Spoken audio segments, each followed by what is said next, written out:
بسم اللہ الرحمن الرحیم۔ السلام علیکم۔ پیشی خدمت ہے سورہ فلق کی تفسیر۔ یہ سورہ فلق قرآن کی 113ویں سورت مطلب باب ہے۔ سورہ کا نام کا مطلب ہے سحر۔ اس کی 5 آیات ہیں اور یہ مدینہ کے مقدس شہر میں نازل ہوئی، یعنی رسول پاک صلی اللہ علیہ وسلم کی مدینہ ہجرت کے بعد۔ یہ سورہ جز پارہ 30 میں مل سکتی ہے۔ اللہ تعالیٰ فرماتا ہے قل اعوذ بالفلق، تم فرماؤ میں صبح کے رب کی لال لیتا ہوں۔ مانگنے میں اللہ تعالیٰ کا اس وصف صبح کے رب کے ساتھ ذکر ہے کہ اللہ تعالیٰ صبح پیدا کرنے کی تاریکی دور فرماتا ہے، تو وہ اس پر قادر ہے کہ وہ حالات سے دور رہنے والے ہوں جن سے اس خوف ہو۔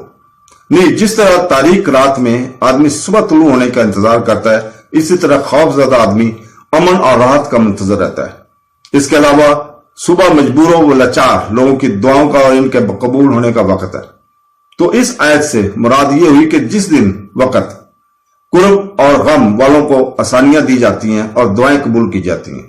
میں اس وقت کو پیدا کرنے والے کی پناہ چاہتا ہوں۔ ایک قول یہ بھی ہے کہ فلک جہنم میں ایک وادی ہے۔ اللہ تعالیٰ فرماتا ہے من شر ما خلق، اپنی مخلوق کے شر سے۔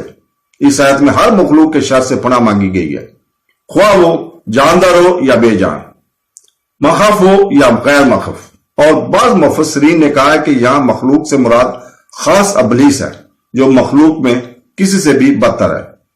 اور اللہ تعالیٰ فرماتا ہے وَمِن شَرِّ غَاسِقٍ إِذَا وَقَبَ، اور غاسق کے شر سے اور اندھیری رات کے شر سے جب وہ اسے ڈھانپ لے۔ ام المومنین حضرت عائشہ رضی اللہ تعالیٰ عنہ سے فرماتی ہیں کہ رسول پاک صلی اللہ علیہ وسلم نے چاند کی طرف دیکھا اور فرمایا اے عائشہ رضی اللہ تعالیٰ عنہ، اس کے شر سے اللہ کی پناہ۔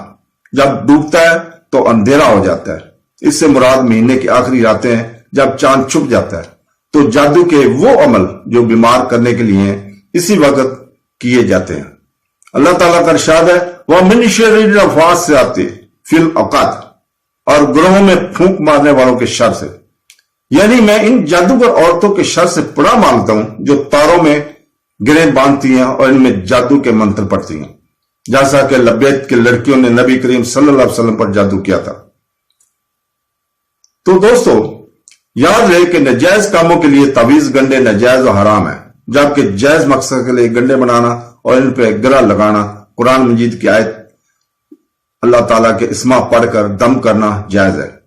جمہور صحابہ کرام کے اور تابعین رضی اللہ تعالیٰ عنہ اس پر ہیں، اور نبی کریم صلی اللہ علیہ وسلم کے عمل مبارک اور شاہ سے بھی یہ چیز ثابت ہے۔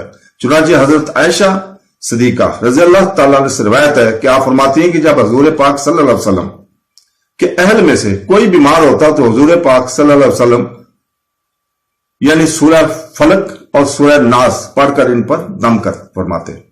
اور حضرت عبید بن رفع رضی اللہ تعالیٰ عنہ سے روایت ہے کہ حضرت اسما بنت امیس رضی اللہ تعالیٰ عنہ نے حضور پاک صلی اللہ علیہ وسلم سے عرض کی یا رسول اللہ صلی اللہ علیہ وسلم، حضرت جعفر رضی اللہ تعالیٰ عنہ کے بیٹوں کو بہت جلد نظر لگ جاتی ہے، کیا میں کچھ پڑھ کر ان پر دم کر دیا کروں؟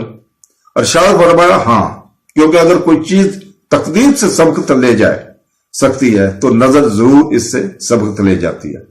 ارشاد باری تعالیٰ ہے وَمِن شَرِّ حَاسِدٍ إِذَا حَسَدَ، اور جب وہ حسد والے ہیں، حسد والا وہ ہے جو دوسری نعمت چھن جانے کی تمنا کرے گا، اور عمومی طور پر ہر حاسد سے پناہ کے لیے یہ آیت مبارکہ کافی ہے۔ حسد بدترین صفت ہے اور یہی سب سے پہلا گناہ ہے جو اسمان میں ابلیس سے سرزد ہوا اور زمین میں قابیل سے۔ حسد کے مقابلے میں رشک ہوتا ہے، اور وہ یہ ہے جس میں اپنے لیے بھی اس نعمت کی تمنا ہوتی ہے جو دوسرے کے پاس ہے، لیکن دوسرے سے چھن جانے کی تمنا اس میں نہیں ہوتی۔ اس صورت مبارک سے معلوم ہوا کہ جادو اور حسد بدترین جرائم ہے کہ عام شروں کے بعد ان کا ذکر خصوصی سے فرمایا گیا ہے۔ اللہ تعالی ہمیں بری عادتوں سے محفوظ کر کے آمین ثم آمین۔ اللہ حافظ۔